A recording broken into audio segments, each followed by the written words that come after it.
La crítica textual, arte y ciencia, su metodología y aplicación a la restauración del texto sagrado.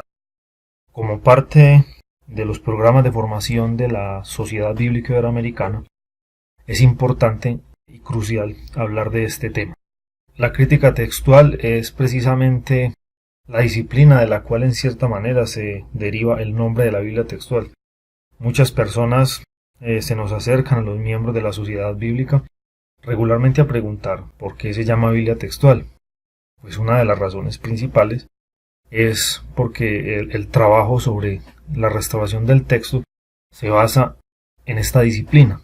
Entonces vamos a conocer un poco más a fondo de qué se trata esta disciplina, que es una disciplina medular en el trabajo de la Sociedad Bíblica Iberoamericana. Entonces comencemos por algunas clarificaciones terminológicas, definir algunos términos para que distingamos varias cositas. Tenemos que hablar que la crítica textual es una disciplina de una rama más grande de las humanidades. Esta rama se le conoce como la filología. La filología es una disciplina que se encarga de estudiar una cultura a través de su lengua, y en este caso, y lo que tiene que ver con culturas antiguas, a partir de sus registros escritos. Entonces se hace uso de diversas técnicas para entender esta cultura y su lenguaje y por supuesto sus textos, porque hay que tener en cuenta pues que no tenemos grabaciones de audio de culturas de hace 500, 600, 1000, 2000 años, no las hay, tenemos textos. Entonces, a través del estudio de sus textos, entender a estas culturas y sobre todo entender esos textos en su contexto para poder darles una correcta interpretación. Esto es a grosso modo una definición de la filología. Entonces la crítica textual es una disciplina de las que usa la filología como medio. Hay una rama paralela a la crítica textual que es la crítica literaria. La crítica literaria difiere de la crítica textual en que se enfoca es en el texto como obra literaria como tal y cuál fue su proceso de formación, si viene de una tradición oral y cómo se fue convirtiendo eso en una tradición escrita. Eso estudia la crítica literaria, o cómo pasó, cómo fue la evolución de su forma en prosa, cómo fue la formación primitiva de sus primeras formas escritas. Eso es lo que estudia la crítica literaria. Se va a cruzar mucho con la crítica textual, o sea, a veces es difícil diferenciar y decir hasta qué punto llega la una y hasta qué punto llega la otra. Las dos realmente tienen más relación de lo que se pretende y a veces es difícil, como les digo, delimitar. Hasta aquí llega una y hasta aquí llega la otra. Ahora sí vamos a definir a grosso modo qué es la crítica textual. La crítica textual es un conjunto de operaciones que se le hacen a los textos antiguos para reconstruir cuál es su forma textual más antigua. Recordemos que los textos antiguos pasaron por un proceso de copiado manuscrito, entonces esto ocasionó todo tipo de variantes, alteraciones. Entonces, ¿qué es lo que trata de hacer la crítica textual? Trata de reconstruir cuál es su forma original a través del estudio de todo el registro manuscrito. Ella va a desarrollar una serie de reglas, una serie de técnicas que tienden a la objetividad y no tanto al capricho de un editor o un escriba. Se ha pretendido volver la crítica textual una disciplina científica, pero es complejo decir que es una disciplina científica porque todavía tiene mucho de, digámoslo así, especulación, pero las investigaciones y la disciplina, y como tal la filología, lo que pretende es llegar a unos criterios objetivos de carácter científico que nos den una especie de norte para que el trabajo de reconstrucción de textos antiguos no quede tan en el aire y no sean caprichos. Como les digo, estamos en ese punto. No se puede afirmar totalmente que es una disciplina científica, pero tiende hacia allá. La crítica textual también trata de valorar las diferentes formas textuales de un texto, valga la redundancia, definir si se puede reconstruir y hasta qué punto se puede reconstruir, tiene sus límites. Dependemos obviamente del registro manuscrito y lo que nos permita decir. Entonces hay cosas donde el nivel científico de un análisis de la crítica textual llega hasta cierto punto. Lo que siga de esa línea para allá es especulación. O sea, puede ser tan válida una teoría como la otra. Y hay que ser honestos en esos límites. Pero lo vamos a ir viendo a lo largo de la conferencia cuando veamos la metodología y las reglas.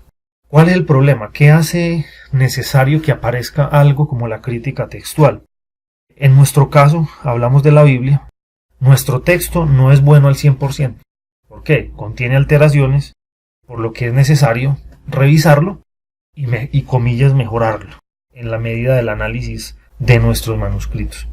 Tenemos que admitir una cosa, aunque dolorosa, cierta.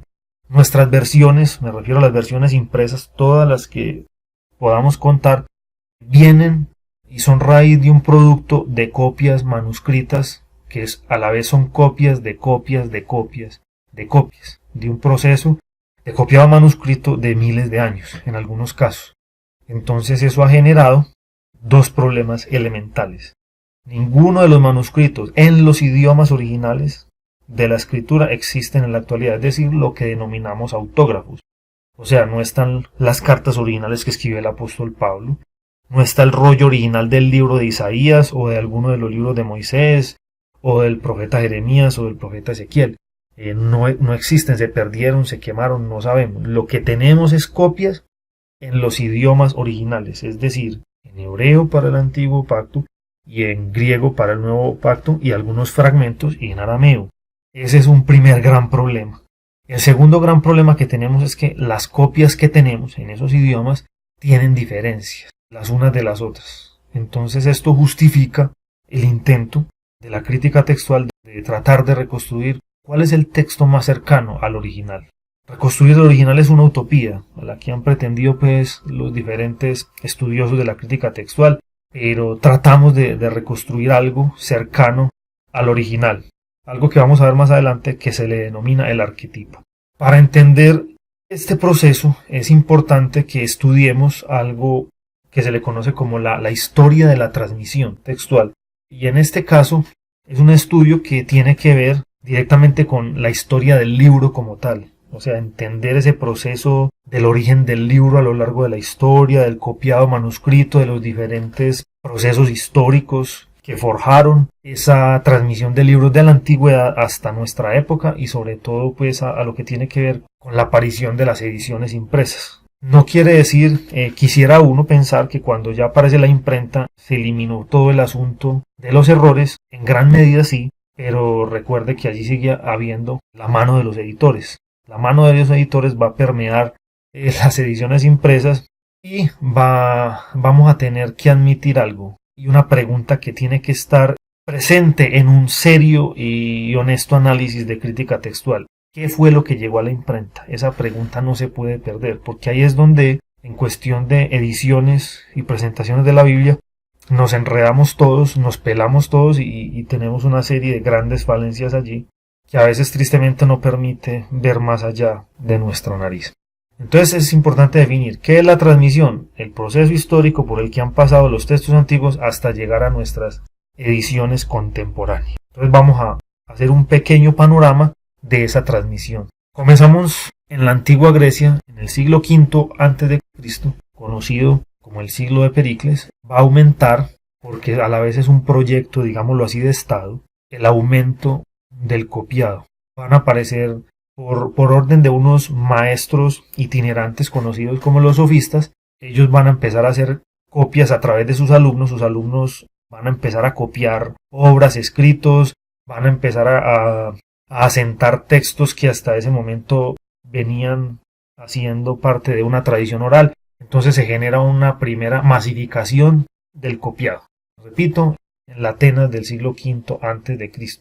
Allí lo pueden ver, estamos sobre la diapositiva 6. Paso seguido llegamos a la época helenística, la época de la expansión a través de las conquistas de Alejandro Magno. Y recuerden que Alejandro Magno va con todo este espíritu griego de la importancia de las letras y el conocimiento. Recuerden que él va a impulsar la divulgación de la lengua griega y por supuesto se va a comenzar y se va a seguir y se van a comenzar a armar las primeras colecciones de rollo. Recuerden que por aquella época va a comenzar este trabajo tan importante para el texto bíblico como lo es el trabajo de la Septuaginta, propiamente en Alejandría, y vamos a tener que va a surgir más adelante lo que tiene que ver con el Museo de Alejandría y su respectiva biblioteca. La biblioteca no solamente va a ser un lugar de colección y acopio de manuscritos, sino también de estudio. De allí vamos a tener los primeros registros de un estudio y un análisis de las obras, intentos por conciliar textos de la antigua literatura griega, de las antiguas tradiciones griegas. Entonces, Alejandría se va a volver el principal centro de copiado hasta aquel famoso incendio ocurrido en el siglo I antes de Cristo.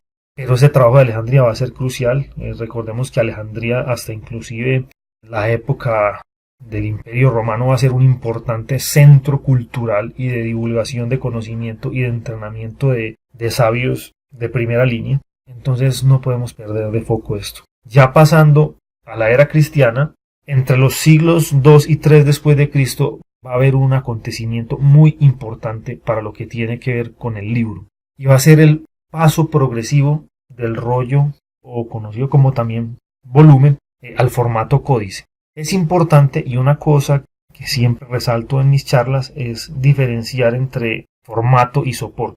Si vamos a la diapositiva 5, nos vamos a encontrar varias fotos sobre las que quiero hacer alguna claridad.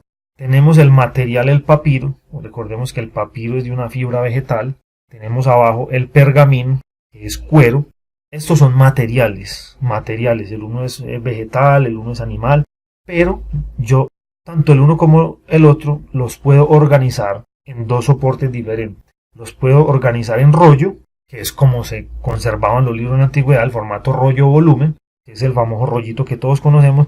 O lo puedo organizar, que es lo que va a pasar entre el siglo II y III después de Cristo, cuando se va a empezar a organizar los libros en el formato códice, que es, digámoslo así, la base de la organización de nuestro libro. Es la organización por lo que llamaríamos fascículos. Allí tenemos en la parte abajo de la diapositiva 5 una fotografía de lo que es un códice. Pues básicamente podríamos decir, este es un libro moderno. Y eso va a ser un aspecto muy importante, va a ser un cambio muy práctico que va a permitir moverse más fácil sobre los textos. Ya se imaginarán lo que era buscar un pasaje en un rollo. No era precisamente muy sencillo. Entre los siglos V al VIII después de Cristo, por una serie de circunstancias históricas que tuvieron que ver con aquello que conocemos como las invasiones bárbaras, donde también vamos a asistir al nacimiento del Islam y su expansión, al menos en lo que tiene que ver con Occidente, va a haber un decaimiento y desinterés por el copiado de manuscritos. Pues se imaginarán que en una época particularmente convulsa, con bastantes guerras, no era mucho los centros culturales que florecieran. Entonces vamos a tener este periodo.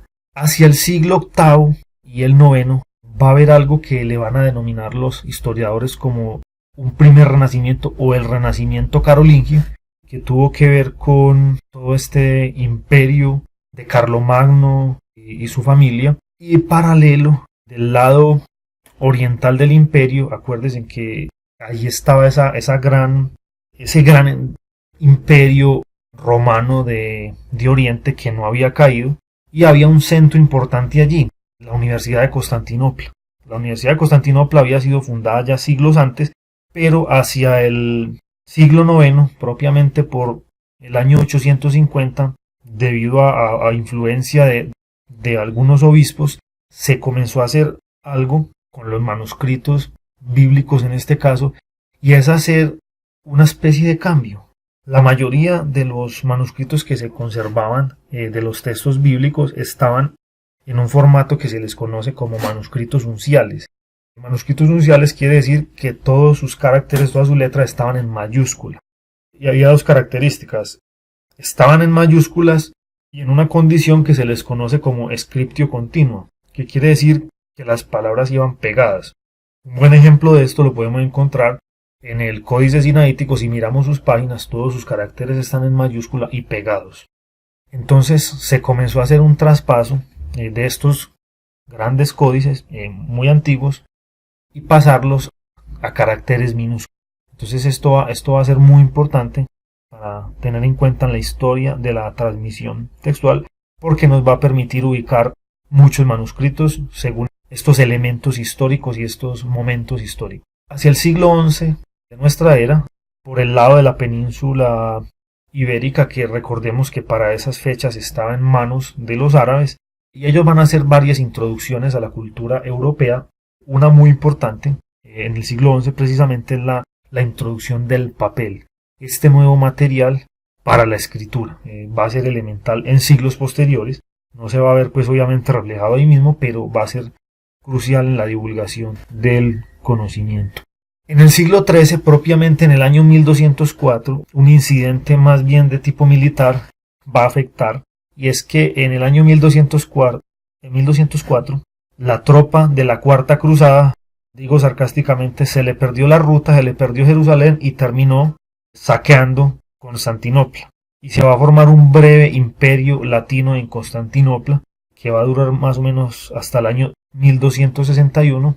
Producto de este saqueo y esta conquista, se va a perder mucho material, se van a cerrar muchas cosas y va a haber un asunto de pérdidas materiales importantes. Es importante tener en cuenta este evento.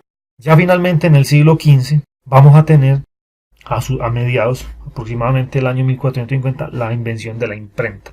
Con la invención de la imprenta van a aparecer las denominadas ediciones Princeps. ¿Qué son las ediciones Princeps? Las ediciones Princeps son los primeros libros que se imprimieron de cualquier obra.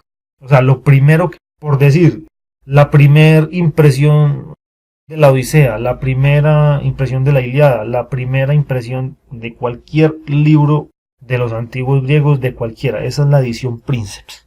Y es muy importante ya para nuestro estudio de la crítica textual, y de hecho se debe hacer, es analizar lo que yo les decía anteriormente, ¿qué fue lo que llegó a la imprenta? Esa pregunta no se puede perder de nuestro norte. También muy cerquita en fechas, hacia el año 1453, acontece la toma de Constantinopla y la caída respectiva del Imperio Romano de Oriente, mejor conocido como el Imperio Bizantino. ¿Qué va a pasar con la caída de Constantinopla?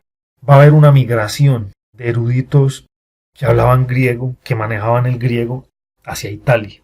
Entonces, digámoslo así, va a haber una inyección, no solamente de capital intelectual, porque van a haber muchos eruditos que van a migrar, sino también que estos eruditos van a traer materiales. Entonces, va a haber digámoslo así, una inyección de cultura a Italia, que va a ser una de las cosas que va a sumar y que va a pesar a que suceda lo que después vamos a denominar como el Renacimiento, que entendemos que fue ese gran avivamiento por recuperar y volver a conocer todo lo que tenía que ver con la cultura clásica, principalmente griega y romana.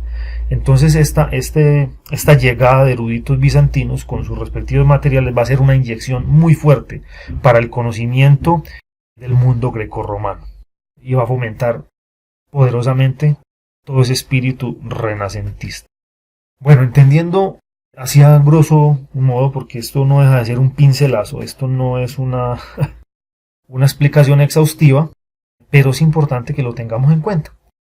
Pensemos que a través de todos estos siglos que les acabo de mencionar, las obras se copiaban a mano.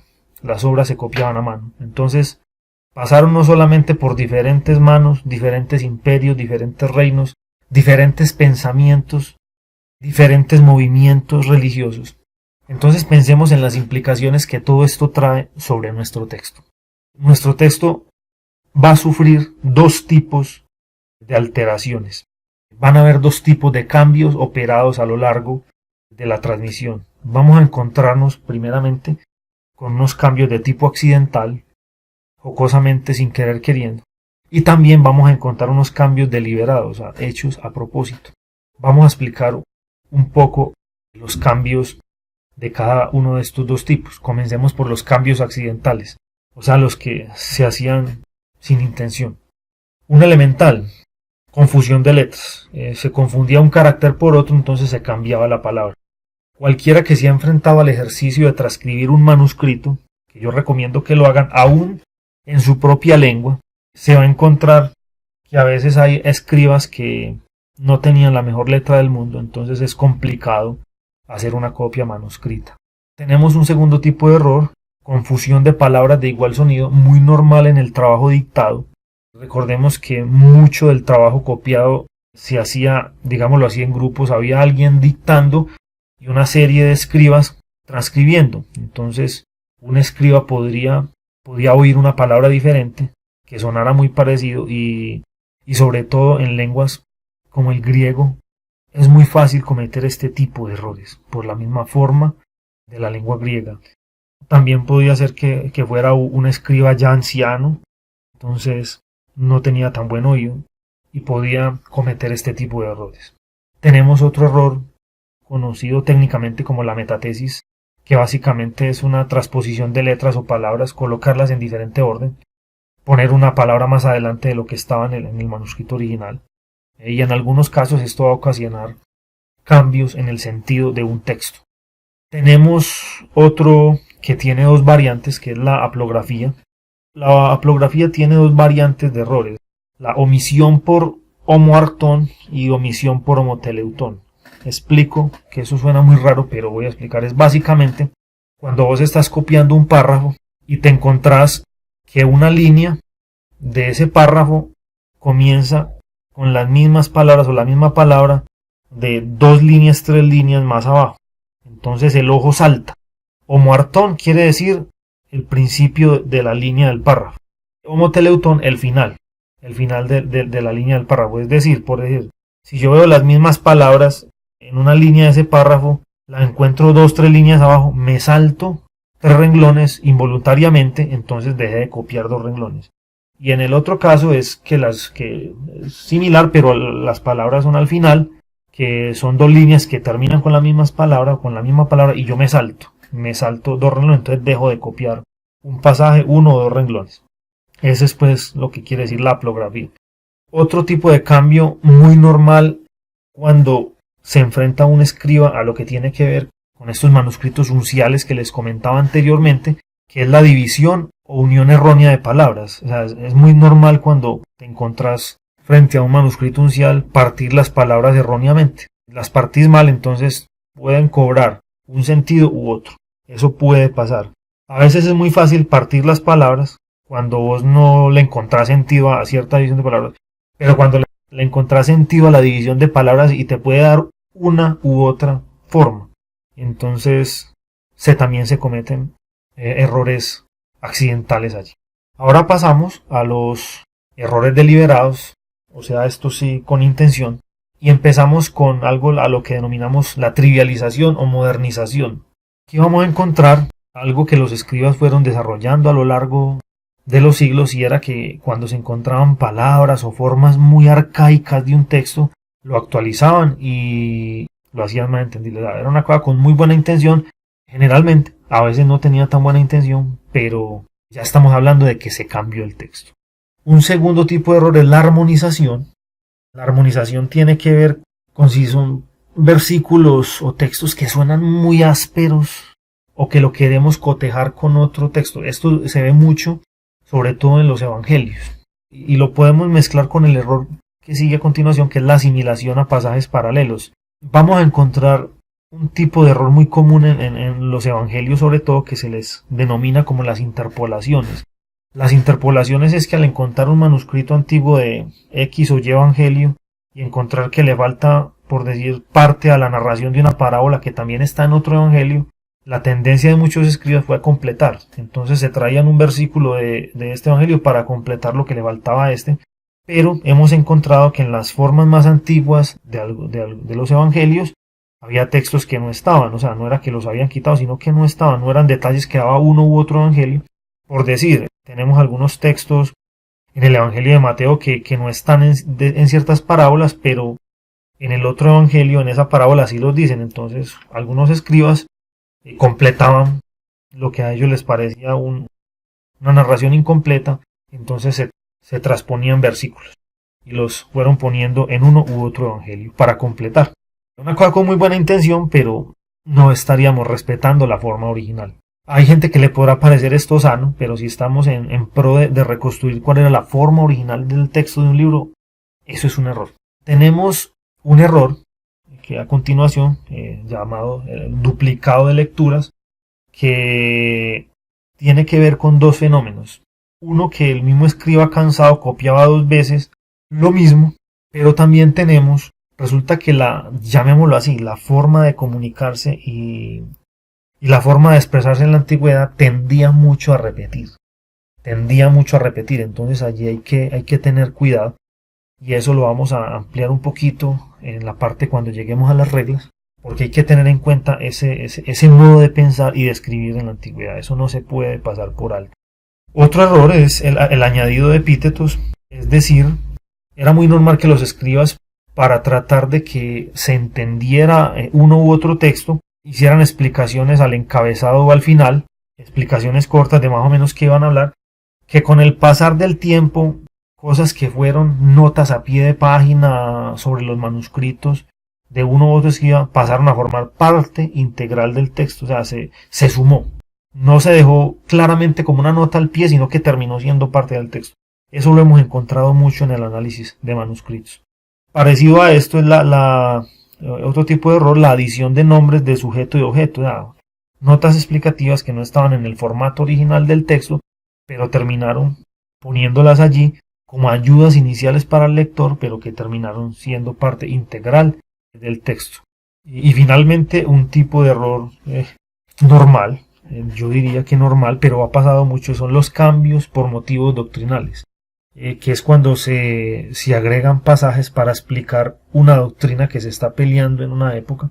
Entonces es importante en la historia de la transmisión conocer, digámoslo así, los grandes movimientos doctrinales de cada época, porque nos va a ayudar también a adaptar manuscritos, a darle sentido a, venga, esa lectura aparece por obvias razones, no aparece gratis. Entonces, debido a esos grandes movimientos doctrinales, hay alteraciones sistemáticas en los manuscritos de una u otra época que son fáciles de detectar y que nos permiten no solamente datar con evidencia interna un manuscrito, sino entender por qué ese tipo de lecturas están presentes en tal o cual manuscrito. Analizando todo esto de esta historia de la transmisión de textos, entendiendo los cambios que se van a dar en los manuscritos, va a haber una serie de eruditos a través de los siglos que va a empezar a detectar estas variantes. Entonces van a haber unos eruditos entre los siglos 10 más o menos para adelante que se van a encargar de hacer colecciones de variantes, pero no van a tocar ciertas formas tradicionales de texto. Entonces las van a respetar, pero van a comenzar, digámoslo así, a denunciar, venga, los manuscritos tienen variantes. Entonces van a hacer una especie de colecciones y las van a empezar a compilar, y esto va a ayudar a un estudio serio posterior. Estos primeros eruditos no podemos ser indiscriminados con ellos, porque hicieron un trabajo inicial de recopilación y colección. Si bien no hay nada metódico allí, no hay una metodología, no hay un estudio serio, pero va a ser una primera fase, lo que va a permitir a eruditos posteriores comenzar ahí sí a aplicarle metodología. Y así es que llegamos en el siglo XIX al trabajo del famoso Karl Lachmann. Karl Lachmann es como el antes y el después de la crítica textual. ¿Por qué? Porque él va a partir la disciplina en un antes y en un después. ¿Por qué? Porque antes de Lachmann, a lo que se dedicaban la mayoría de los eruditos, como les digo, es un trabajo importante, a coleccionar y a denunciar ese tipo de variantes. Pero no había ningún trabajo sistemático o metódico para entenderlas, para clasificarlas, para ordenarlas y finalmente tratar de enmendar el texto. Ese va a ser el gran trabajo de Karl Lachmann. Karl Lachmann va a concluir y va a presentar un método sistemático.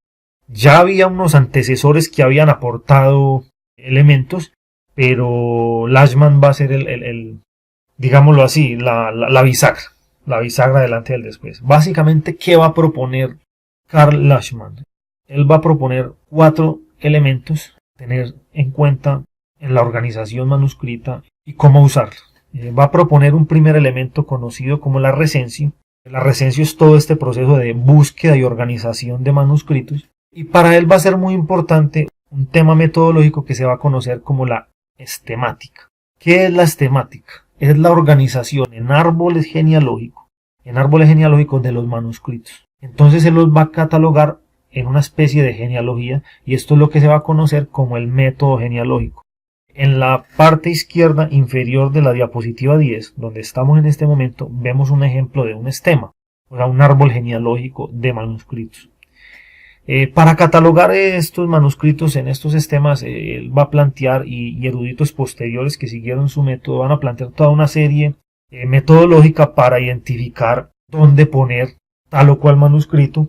Se van a seguir básicamente dos patrones. Obviamente el patrón cronológico, lo que va a poner, digámoslo así, los manuscritos más antiguos en la parte superior del estema y los manuscritos más tardíos en la parte inferior del estema, pero también va a haber unos elementos para catalogarlos en una u otra rama. Ya me refiero a una organización horizontal del estema, pero eso se va a ir desarrollando. Él va a hacer unas propuestas iniciales que van a ser tenidas en cuenta y muy importantes. Entonces, esa primera operación, la recencio, se basa en la búsqueda y organización. Él no va a ser tan fuerte en el desarrollo de las temáticas, eso va a ser un desarrollo posterior, pero va a comenzar a hacer uso de ella. La segunda fase que proponía Karl Lachmann era la emendatio, que tiene que ver con un elemento crucial que va a partir de él, que es la reconstrucción del arquetipo. El arquetipo no es el original, eso lo quiero dejar muy claro. El arquetipo no es un manuscrito que existe como tal, sino es el ascendiente más cercano al original que la evidencia manuscrita nos permite reconstruir. O sea, siguiendo el rastro y la organización genealógica de nuestros manuscritos, con esa evidencia manuscrita podemos ir un paso atrás. Y ese paso atrás es el arquetipo. No es un manuscrito como tal, sino que los manuscritos de los que tenemos disposición nos permiten reconstruir ese arquetipo. Que aclaro, no es el original, es el ascendiente más próximo al original que nuestra evidencia manuscrita nos permite reconstruir. ¿Cómo se va a hacer eso? Obviamente tenemos que partir del elemento que nos arroje la estemática de ese árbol genealógico, y en una meta última de la propuesta de Karl Lachmann es pasar de ese arquetipo al original. ¿Cómo vamos a hacer eso? Vamos a usar una serie de procedimientos que él propuso, que en la medida de ir reconstruyendo ese arquetipo vamos a ir rescatando algo que se le denomina el usus scribendi. El usus scribendi es simplemente las formas de escribir de nuestro autor. Entonces vamos detectando qué formas de escribir son propias del autor y qué formas de escribir suenan raras dentro de lo que conocemos del autor. Entonces allí comenzamos a detectar las variantes. Recordemos que un elemento elemental de la crítica textual y a partir de Lachmann, que va a ser crucial para clasificar y catalogar los manuscritos, es la catalogación de las variantes. Los manuscritos se catalogaban y se empezaron a catalogar por el tipo de variantes. O sea, si estos 5 manuscritos tienen este mismo error o esta misma variante, los empezamos a meter dentro de una familia. Entonces, por las variantes, por ausencias, eso tenía una especie de metodología, y la tiene tanto vertical horizontal. Cuando me refiero a lo vertical, me refiero a lo temporal. O sea, por decir, tenemos un manuscrito del siglo VI y tenemos 5 del siglo IX, pero resulta que esos 5 del siglo IX les falta tal versículo, y encontramos que a nuestro manuscrito del siglo VI le falta ese mismo versículo que le falta a los demás. Entonces, si lo logramos encajar temporal y geográficamente, porque aquí también pesa la geografía, eso ya lo vamos a ver en la otra propuesta de Lachmann, encontramos una línea genealógica. Entonces podemos sospechar de que esos 4 manuscritos, si están dentro de la misma geografía de ese manuscrito del siglo VI que enunciamos, es muy probable que sea una copia que venga ahí porque copió el mismo error. Y seguramente esos manuscritos tardíos van a generar unos errores nuevos. Entonces vamos a comenzar a buscar esas variantes, esos errores, y nos va a permitir catalogar los manuscritos por familias. Eso es la propuesta de Lachmann. Finalmente, 2 elementos de la propuesta de Lachmann son lo que se le va a conocer como el judicandi o el juicio. ¿Cuál era básicamente la propuesta de Lachmann en esto? Era básicamente que era indispensable conocer la historia del ejemplar examinado. Era indispensable conocer la historia particular de cada manuscrito, y era indispensable conocer la historia textual de nuestro libro como tal. O sea, aplicado a la ciencia bíblica, ¿qué tenemos que conocer? La historia particular de cada manuscrito que conservamos, dónde fue copiado, por quiénes fue copiado, en qué época fue copiado y qué contexto histórico había. Pero también tenemos que conocer la historia global del libro, en nuestro caso la Biblia. Todo lo que tiene que ver con el tema bíblico es importante para la reconstrucción de nuestro texto. Ya finalmente, después de esta serie de procesos, se va a pasar a una especie de proceso ya editorial. Eso tiene que ver ya con un proceso editorial que se le denomina en latín constitutio textus, que es básicamente seleccionar las lecturas que van a quedar, digámoslo así, en el texto canónico de nuestro texto, cuáles van a ser las correctas, y también en un segundo plano cuáles van a ser las lecturas variantes que van a quedar marginadas al pie de página. Eso se selecciona en esa última parte. Hay un elemento de la teoría de Lashman que va a generar todas unas discusiones teórico-metodológicas, y es la propuesta o lo que enunciaba Lashman, que va a ser refrendado y predicado por su escuela, la escuela que se deriva de sus teorías, y es la idea de resentiores igual deteriores. Explico esto. Los resentiores son toda una serie de manuscritos que se van a datar a partir del siglo XIII, y la teoría que propone Lashman es que por ser manuscritos tan tardíos, teniendo manuscritos más antiguos, no van a ser tan buenos. Entonces la propuesta de Lashman es descártelos de una vez, ni siquiera los miren. Eso es lo que quiere decir resentiores igual deteriores. O sea, estos manuscritos resentiores ya están deteriorados, ni para qué los miramos.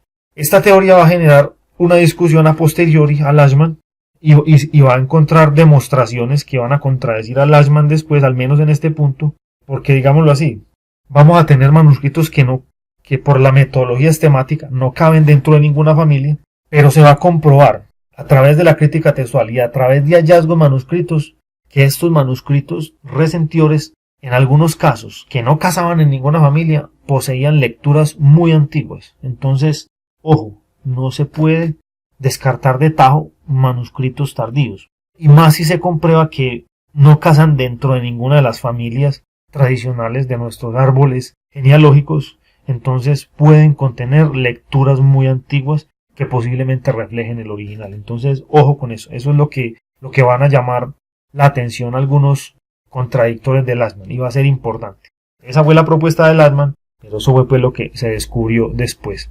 Ahora sí, vamos a analizar un poco ya cómo trabaja la crítica textual moderna, que vamos a encontrar que no está muy alejado de las propuestas iniciales de Lashman. Vamos a encontrar una primera fase, que evidentemente es una propuesta de Lashman. Hay que estudiar la transmisión de nuestro texto. Eso nos va a meter en un estudio particular y global de los manuscritos. Tenemos que analizar de cada manuscrito tiempo, lugar y gente. En qué época fue escrito, qué lugar y qué personas trabajaban y trataron este manuscrito. Eso va a ser indispensable en una buena crítica textual. Allí se va a derivar un método que es el análisis de la crítica interna y la crítica externa, y eso lo vamos a desglosar. ¿Qué es la crítica externa? La crítica externa es simplemente estudiar de nuestro manuscrito, nuestro texto, su antigüedad, el número de copias de este manuscrito, cómo lo podemos englobar en un cuerpo de varios textos, qué calidad tiene el manuscrito, qué calidad tiene en lo físico, si está deteriorado, si está dañado, quemado, roído, qué tanta difusión tuvo este tipo de lectura. ¿A qué me refiero? Cuando se empiezan a catalogar las grandes familias textuales, en el caso del Nuevo Testamento, se les puede medir la difusión. ¿A qué me refiero? Hasta dónde llegan este tipo de lecturas, dónde más son conocidas. Esto se estudia allí en la crítica externa. Y por supuesto, la filiación, que es relacionarlo con las otras familias. Por decir, si encontramos una lectura que está presente en todas las familias, muy seguramente esa lectura es original. Porque una de las particularidades del método estemático es separar los manuscritos por lugares de origen. Entonces, si encontramos una lectura que está respaldada en manuscritos en diferentes geografías, es muy posible que sea una lectura original. Entonces, se cuidan este tipo de lectura. A eso se refiere con la filiación. Y obviamente, cuando hablamos de filiación en crítica externa, estamos hablando de estemática, de catalogación por familias. El método estemático tiene sus detractores también. Algunos le critican de ser muy mecánico y muy forzado, y que a veces hay manuscritos que no es tan fácil catalogarlo. Entonces hay que ser flexibles, y en esto me parece importante eso, hay que ser flexibles. Esto no es un método cuadriculado, la crítica textual no es un método matemático preciso, De hecho, cada manuscrito, cada lectura es un mundo diferente. Entonces, si bien tenemos algunos métodos ya que nos dan cierta confianza, no podemos ser mecánicos y cuadriculados con ello. Estaríamos cometiendo un error. Ahora miremos qué es la crítica interna. La crítica interna la podemos relacionar mucho con lo que les explicaba al principio de la crítica literaria. Pues básicamente, ¿de qué se encarga la crítica interna? De estudiar qué tendencias teológicas habían en la época en que se transcribió este manuscrito, qué estilo literario hay presente, qué tipo de caracteres tiene, cómo se parece al griego o hebreo de tal o cual época cuando se dice que se escribió tal o cual texto de la escritura, se parece o no se parece a ese idioma original o tiene variantes.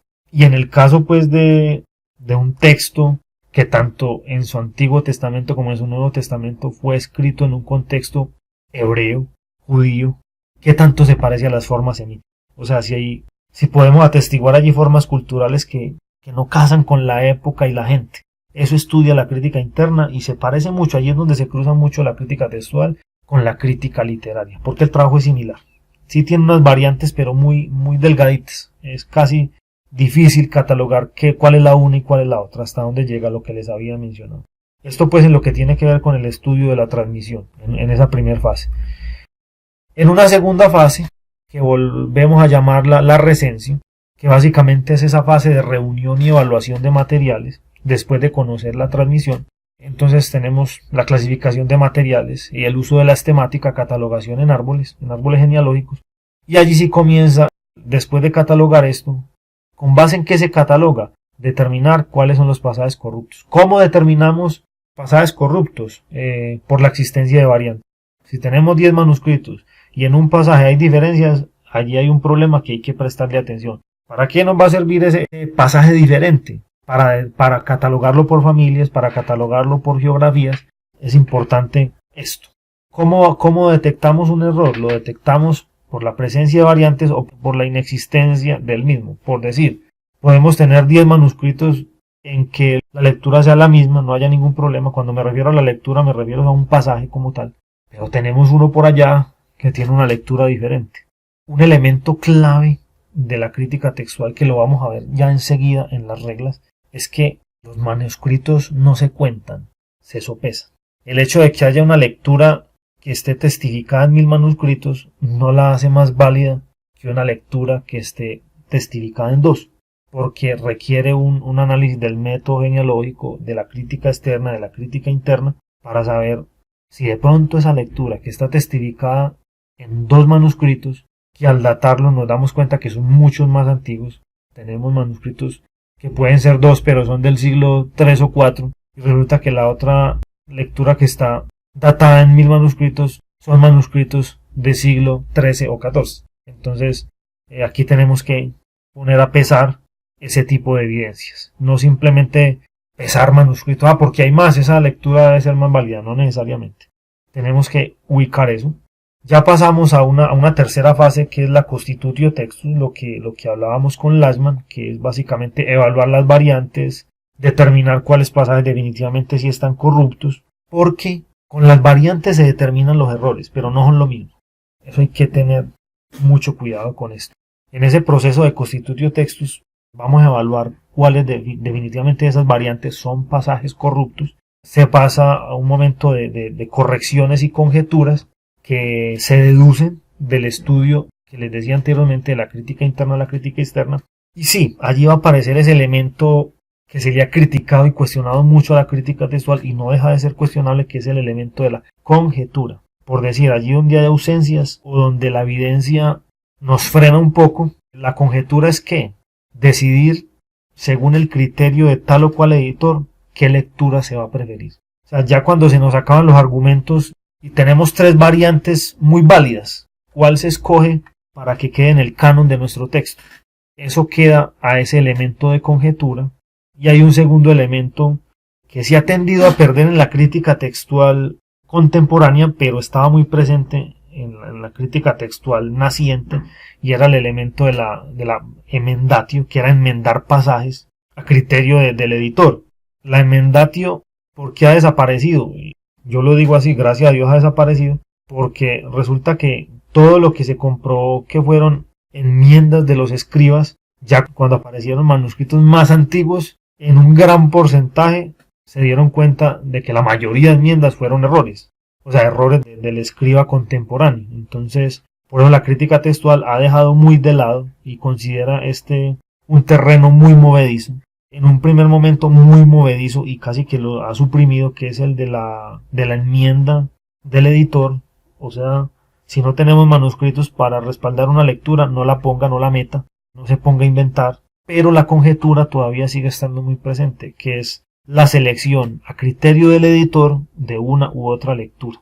Entonces a veces lo más sano, lo que propone una escuela de la crítica textual contemporánea, que se le denomina el eclecticismo, lo que considera justo es que se conserven todas las variantes. O sea, las variantes más probadas tienen que plantearse todas en esa edición final, no se deben quitar.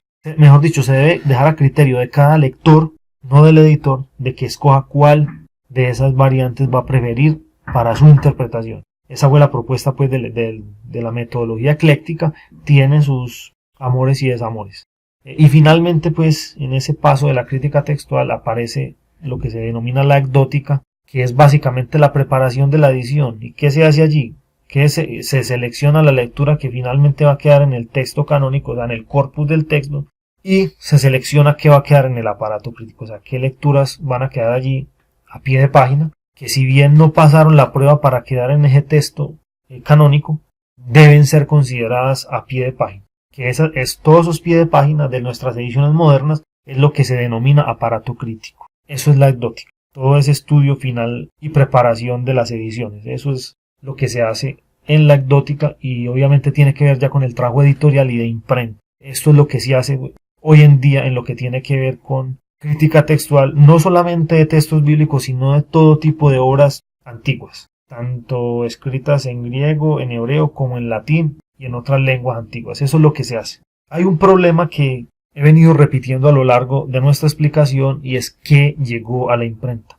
¿Cuál es el problema con lo que llegó a la imprenta? Y es un problema en el que la Biblia, con respecto a muchos otros textos, ya ha tenido muchas ventajas. Y el problema es que lo que llegó a las ediciones Princeps, es decir, las primeras que se imprimieron, los manuscritos que llegaron allí fueron muy tardíos. Entonces debemos recordar que las ciencias bíblicas se vieron beneficiados por muchos hallazgos manuscritos en lo que tiene que ver con el siglo XIX y siglo XX, que fue el furor de lo que yo llamaría la arqueología amateur, que básicamente era un trabajo sistemático, indiscriminado de saqueo, pero bueno, encontraron mucho material que ya después los eruditos van a clasificar y se va a estudiar sistemáticamente, pero se encontró mucho material en lo que tiene que ver con el siglo XIX. Podría uno hablar inclusive que desde finales del siglo XVIII se empezaron a encontrar y a sacar muchas cosas. Hoy en día se siguen encontrando manuscritos en las grandes bibliotecas europeas. En ese trabajo que uno puede decir se está revolcando la biblioteca y siguen apareciendo manuscritos muy antiguos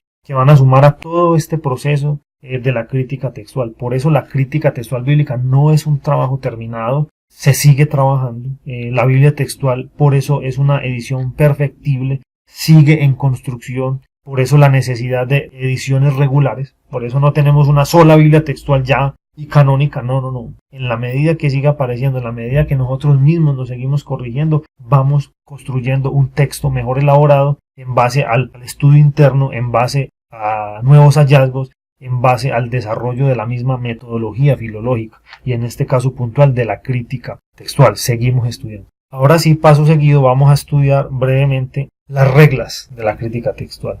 Pongo las reglas entre comillas porque, como he afirmado a lo largo de esta exposición, no es una ciencia exacta. Esto no es que eso es así, póngale la firma y úselo. No. Esto no se puede usar de una manera mecánica. ¿Qué pasa con estas reglas que han sido probadas a lo largo de los siglos, que han sido constatadas por los nuevos hallazgos manuscritos y se ha visto su pertinencia y validez? Pero igual, cada caso, cada lectura es un mundo aparte. O sea, hay reglas que funcionan en un caso y reglas que no se pueden aplicar indiscriminadamente, pero simplemente vamos a enunciarlas y vamos a analizarlas. Las reglas están enunciadas en latín, pero yo las voy a traducir para ustedes, las voy a hablar en español, allí queda la lectura en latín para el que la quiera leer así. Yo no la voy a leer, no soy latinista, entonces simplemente voy a traducirla.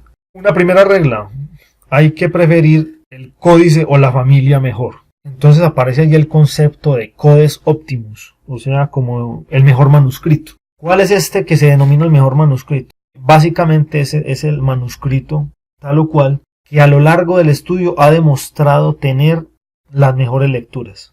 A eso es lo que se denomina el codex optimus. Entonces, en una primera regla hay que preferir ese manuscrito por encima de los otros. Vuelvo y repito, no indiscriminadamente, no mecánicamente. Pero por decir, en el caso del Nuevo Testamento, tenemos un manuscrito tan importante como el Códice Sinaítico que ha arrojado a lo largo de los siglos lecturas más antiguas y lecturas mejores. Entonces, de entrada, uno para analizar un texto del Nuevo Testamento prefiere el Códice Sinaítico. Vuelvo y repito, no puede ser mecánico. Hay que hacer comparación y estudiar. Una segunda regla, debe preferirse la lección más atestiguada en códices independientes. Y aquí es donde viene ese gran, llamémosle, dogma de la crítica textual, es los manuscritos deben ser sopesados, no contados. No porque haya una lectura que esté 1000 veces y haya una lectura que está 2 veces, la lectura que está 1000 veces es mejor. No. Posiblemente si hay una lectura independiente de las familias y está atestiguada muy poquito, pero después de hacerle una revisión de la crítica externa e interna se da cuenta de que ese manuscrito es más antiguo,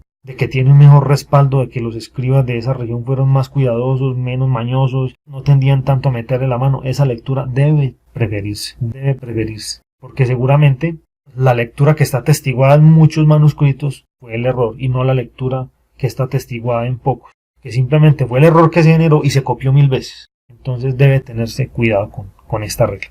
Viene una serie de lecturas que, sobre todo la que sigue a continuación, parece obvia y obviamente hay que tenerla en cuenta de primera mano. Una fuente antigua debe ser más fiable, o sea, debe preferirse los manuscritos más antiguos sobre los más nuevos, sobre los más tardíos, por obvias razones. Porque por antigüedad tiende a haber menos errores en ellos, no que no los haya, los hay, pero por antigüedad y por lógica de antigüedad, estos manuscritos tienden a tener menos errores. Sigue una regla que ha sido probada, es difícil de asimilar, pero ha sido probada a lo largo de los años de estudio de la crítica textual, y es: la lectura más difícil debe ser preferida. ¿Qué quiere decir esto? Tenemos 3 manuscritos para analizar cierto texto y tenemos un manuscrito que tiene una lectura como que enredada, como que difícil, como que no cuaja. Por norma, lo que quiere decir esta norma es que esa lectura debe preferirse. Así tengo unas palabras más difíciles para nosotros, así el lenguaje sea más áspero. ¿Por qué? Porque esa lectura puede ser difícil de entender para un lector contemporáneo como lo somos usted y yo, pero resulta que para la época en que se escribió ese texto se entendía perfectamente. O sea, aquí no podemos juzgar desde nuestra óptica, de nuestra cosmovisión, desde nuestro conocimiento, porque seguramente ese texto en esa época se entendía patentico. Más bien lo que nosotros no hacemos, no entendemos la época, pero entonces por crítica textual debe preferirse esa lectura difícil. El ejemplo más claro sobre la edición de nuestra Biblia textual es la lectura que se prefirió para Génesis 1:14, que a nosotros no nos cuaja hoy por toda una tradición textual a la que ya nos volvimos una especie de adictos o adeptos. Entonces no nos cuaja esa lectura, pero seguramente, siendo esta lectura un respaldo tan antiguo, tenía la lógica para los lectores de la época. Entonces, este tipo de lecturas, por demostración manuscrita, ha tendido a ser la más fiel al original. Así nos cueste a nosotros asimilarla. Es una regla probada, no es un capricho de uno u otro escribo. Otra regla casi sagrada de la crítica textual y aparentemente obvia, pero no es tan obvia, es que la lectura breve debe preferirse. ¿Qué pasa? Haciendo la comparación en una línea de tiempo de los manuscritos, se ha encontrado que los manuscritos más antiguos tienden a ser muy simples, o sea, las lecturas son muy simples y muy cortas. Y se ha detectado que el ejercicio de la paráfrasis, es decir, de la explicación de los textos, es un trabajo más contemporáneo. Entonces, por decir, encontramos que los manuscritos del siglo XIII-XIV tienden a ser las lecturas más largas que la de los manuscritos III o IV.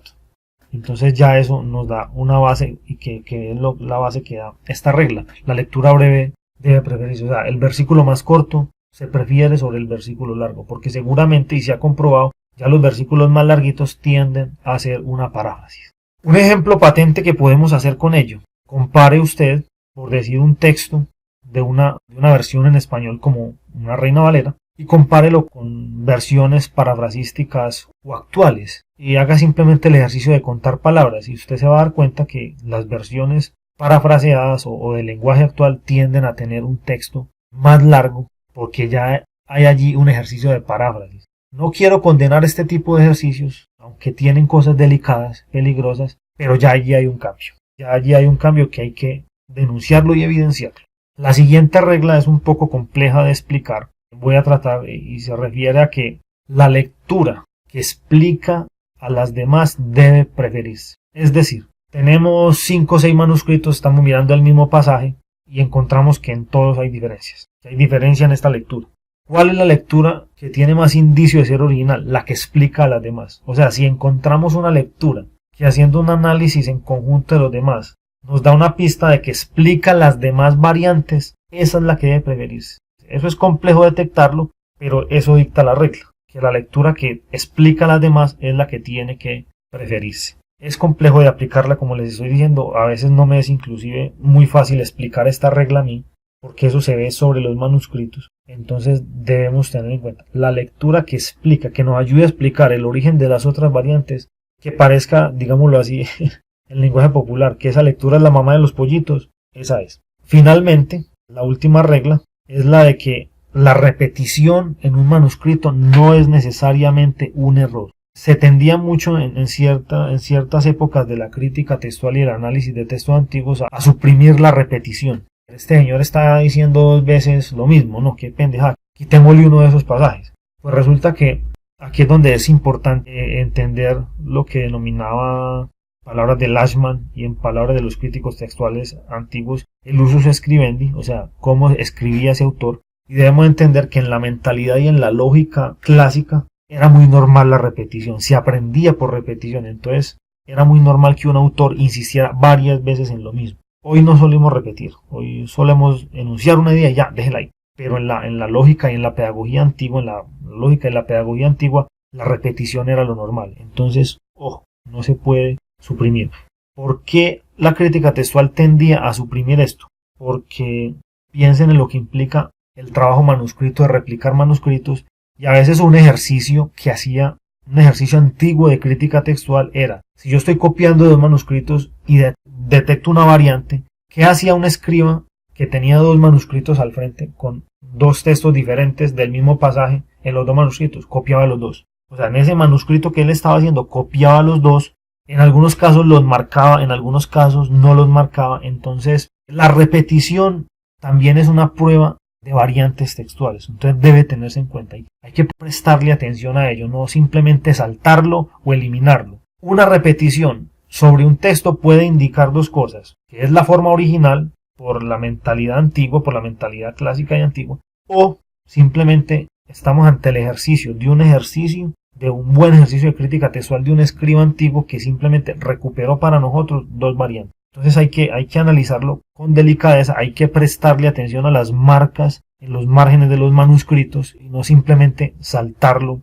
tan a la ligera. Bueno, hermanos y amigos, esto a grosso modo ha sido esta presentación. Para entender todo ese mundo tan vasto, esta es una introducción simplemente. El mundo de la crítica textual es muy amplio, muy complejo, no dejan de aparecer teorías, algunas muy interesantes, pero esto pues lo veremos en niveles más avanzados. En la última diapositiva, la diapositiva 15, les dejo una bibliografía básica para lo que tiene que ver con la metodología de la crítica textual y puntualmente la crítica textual aplicada a los textos bíblicos. Indispensables libros allí, la Biblia judía y la Biblia cristiana de Julio Trévole Barrera, indispensable ese texto para entender el proceso de transmisión de la Biblia y lo que tiene que ver con el uso y la aplicación de la crítica textual al texto de la Sagrada Escritura. Y se sugieren allí algunas lecturas. Hay un manual muy interesante que republicó la editorial Acal en el 2010 y tiene que ver con el manual de crítica textual y edición de textos griegos de Alberto Bernabé, y hay un segundo autor que no lo referencio ahora. También muy interesantes los escritos del profesor Gaspar Morocho Gallo. Se publicaron varios artículos muy interesantes de la historia de la crítica textual en una publicación conocida como Anales de la Universidad de Murcia, pues los pueden consultar en internet fácilmente, y hay muchos más textos que puedo enunciar. También para el que le interese como profundizar en la temática, hay mucha discusión, hay varios autores. Pasquali es uno muy importante que se referencia hoy, es el digámoslo así, el padre contemporáneo del método ecléctico, que se los mencioné. En los que quieran profundizar en lo que tiene que ver con la estemática, el manual, digámoslo así, principal es el texto de Paul Maas, la crítica del texto, así está traducido al español, lo pueden encontrar fácilmente en internet. Muchas gracias por su atención y por ver este material. Dios les bendiga.